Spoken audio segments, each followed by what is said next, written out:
Hello children, hope you all doing good. Let's start today's chapter, Reproduction in Animals. Learning objectives. The importance of reproduction in living beings, the different ways by which animals give birth to their young ones, and the life cycles of a cockroach and a butterfly. All living beings grow, become old and then die. What would happen if all living beings keep on dying? Well, there would be no life on the earth. But this would never happen as new individuals keep on taking birth all the time. The way through which new individuals are being born is called reproduction. Nature has given every living being an ability to reproduce of its own kind. It is because of the process of reproduction that the life continues on the earth. In most animals, there are two sexes, a male and a female. For example, a boy is male and girl is female. Similarly, cock is male and hen is female. It is a female that gives birth to young ones.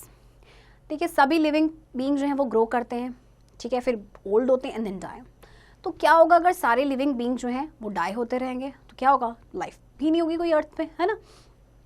But ऐसा नहीं होता है क्योंकि जो new individuals हैं वो जन्म लेते रहते हैं हर टाइम. तो ये जो तरीका है जिसमें न्यू इंडिविजुअल्स आपके जन्म लेते हैं उसे कहते हैं रिप्रोडक्शन. तो नेचर ने हर लिविंग बीइंग को एक एबिलिटी दी है कि वो अपनी तरह का ही रिप्रोड्यूस करे. तो इसी प्रोसेस की वजह से यानी रिप्रोडक्शन की प्रोसेस की वजह से जो लाइफ है वो अर्थ में कंटिन्यू हो रही है, राइट. तो ये फीमेल होती हैं जो यंग वंस यानी अपने बेबीज़ को जन्म देते हैं, ठीक है. यहाँ पे आप देखिए जैसे हैन, उसका बेबी जो है चिक, फ्रॉग, उसका बेबी टेडपोल, है ना. Animals reproduce in two ways. Some animals give birth to young ones. Some animals lay eggs from which young ones come out. Animals that give birth to young ones, babies. Animals that give birth to young ones are called mammals. In these animals, the baby develops inside the mother's body. The baby feeds on its mother milk. Mammals are the most developed animals. Their bodies are covered with hair. Cows, buffaloes, cats, dogs, lions, deer, rats, camels and zebras are examples of some mammals. The list includes many more. Human being is also a mammal. A human baby remains in its mother's body till it is fully developed to be born. The baby feeds on its mother milk. Animals जो अपने बच्चों को जन्म देते हैं उन्हें हम कहते हैं mammals. और ये ऐसे animals होते हैं जिनमें इनका बेबी जो है मदर की बॉडी के अंदर डेवलप होता है, ओके, एंड जो बेबी फीड करता है मदर मिल्क पे.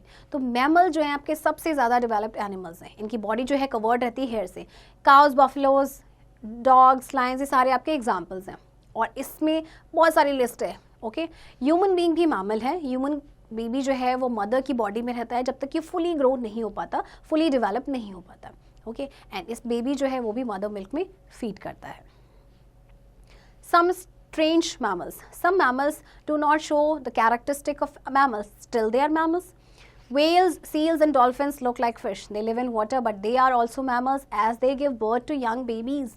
The babies feed on their mother's milk. The duck-billed platypus and spiny anteater lay eggs but they are mammals. The babies come out of the eggs and feed on their mother's milk. Bats look like birds. They have wings to fly but they are also mammals. They give birth to young babies that feed on their mother's milk. The duck-billed platypus and spiny anteater lay eggs but they too are mammals. The babies come out of the eggs and feed on their mother's milk. Bats look like birds. They have wings to fly but they are also mammals. They give birth to young babies that feed on their mother's milk. Bats are the only mammals that can fly. अब देखिए कुछ mammals ऐसे हैं जो mammals के characteristics नहीं शो करते हैं but still they are mammals. For example अगर वेल, सील्स और डॉल्फिन की बात करें तो ये फिश जैसी दिखती हैं और पानी में रहते हैं बट ये अपने बच्चों को जन्म देते हैं एंड जो बेबी होते हैं वो मदर मिल्क पे फीड करते हैं. डक बिल्ड प्लैटिपस और स्पाइनी एंटीटर ये अंडे देते हैं बट ये भी मैमल्स है क्योंकि ये अपने बच्चों को दूध पिलाते हैं.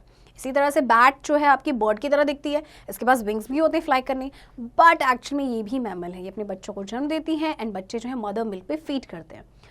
बैट्स इकलौते ऐसे मैमल हैं जो कि उड़ सकते हैं. Always remember that.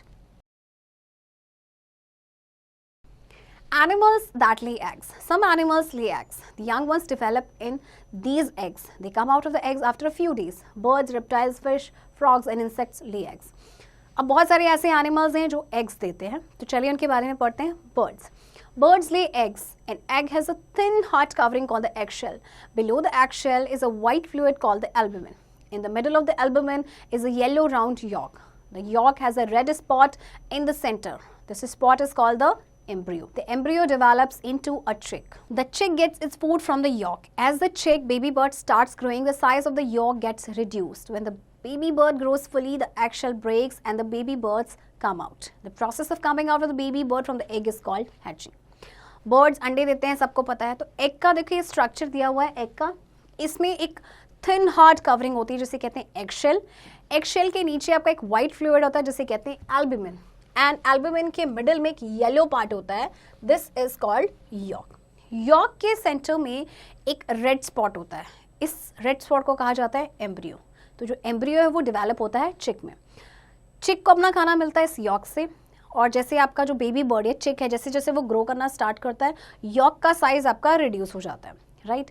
एंड जब बेबी बर्ड फुली ग्रो हो जाती है तो एगशेल ब्रेक होता है और बेबी बर्ड उसमें से बाहर आती है. तो ये जो प्रोसेस होता है, this process is called hatching. जब बेबी बर्ड एग से आपकी बाहर आती है. Look at the life cycle of a hen. The mother hen sits on the egg for about 21 days for the little chick to hatch out of the egg. This period of 21 days is called incubation period. अब आपको पता है mother hen जो होती है वो अंडे पे बैठती है 21 दिन के लिए. उसके बाद उसमें से लिटिल hen या लिटिल चिक उससे बाहर आ जाते हैं.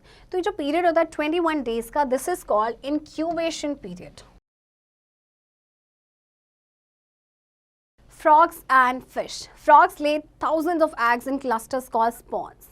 The young frogs that come out of the eggs are called tadpoles. A tadpole undergoes several changes before it becomes an adult. Fish also lay thousands of eggs, but only a few of them grow into adults.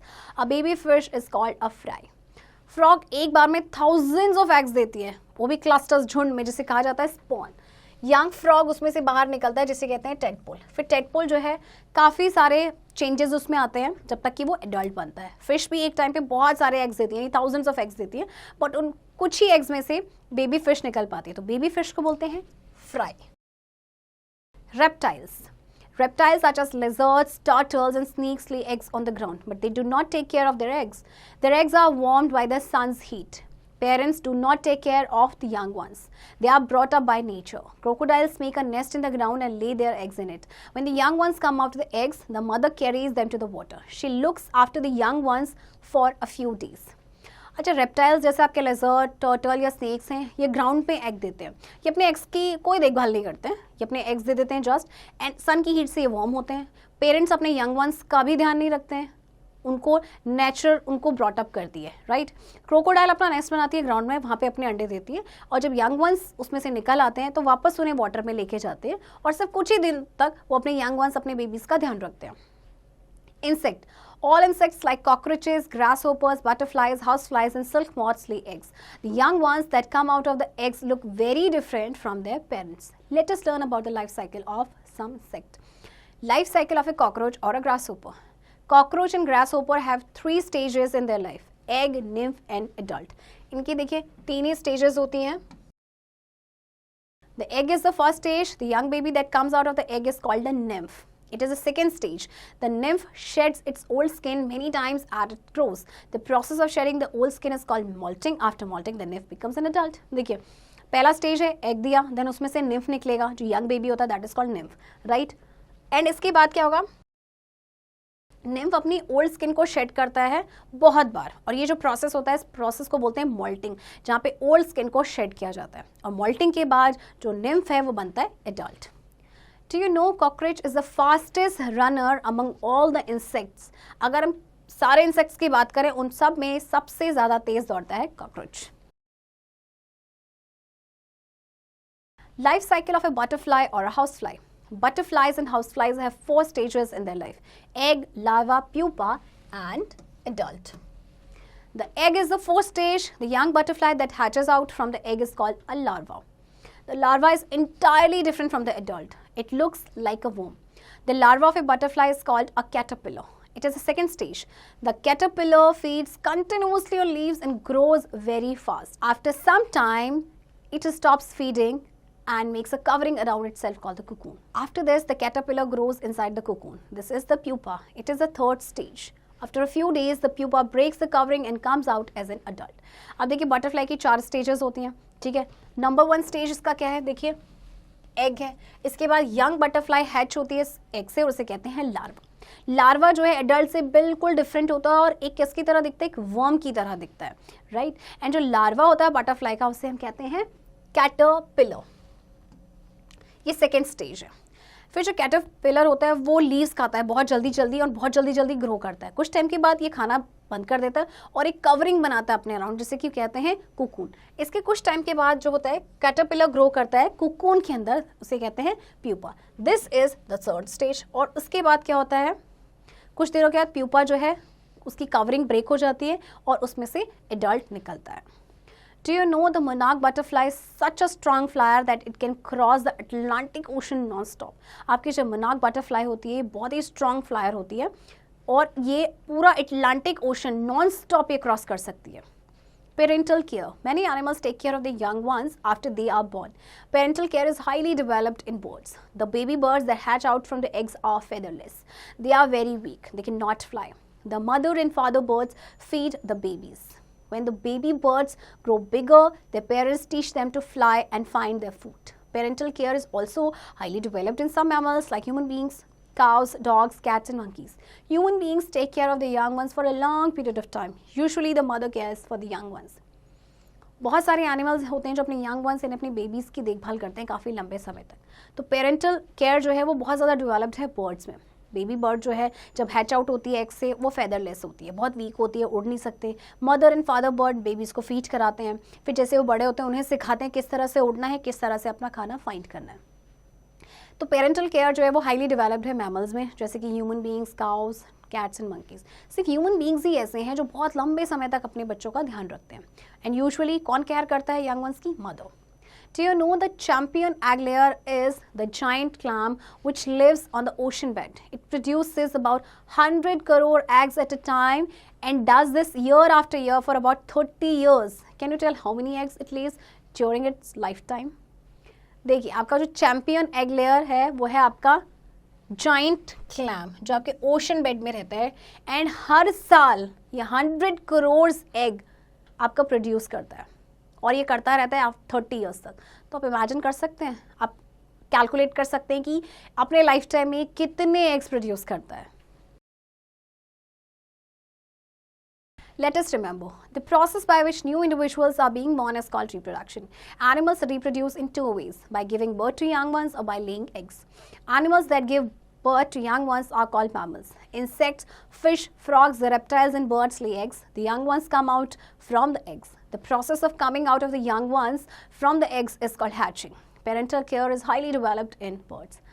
देखिए reproduction आपका process होता है जिसमें new individuals जन्म लेते हैं। Animals दो तरीके से रिप्रोड्यूस करते हैं, या तो वो अंडे देते हैं या फिर अपने बच्चों को जन्म देते हैं। और जो एनिमल्स अपने बच्चों को जन्म देते हैं उन्हें कहते हैं मैमल्स। एंड जो प्रोसेस होता है जिसमें यंग वंस एग से निकलते हैं, that process is called hatching. Children, I hope आपको ये चैप्टर समझ आया होगा एंड इस चैप्टर की प्रैक्टिस अब आप खुद से करेंगे।